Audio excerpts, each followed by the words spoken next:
chupando limão pra ir. Não faz nem careta. Igual o pai.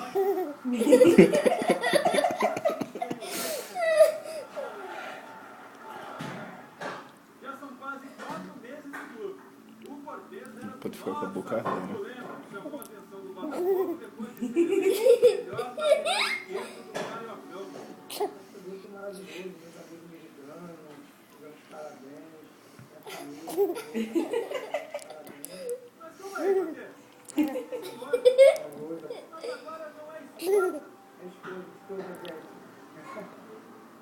Olha ela aí, a Juliana.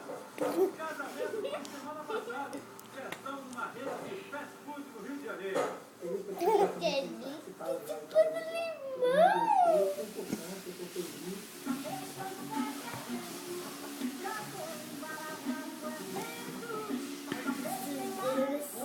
Beija.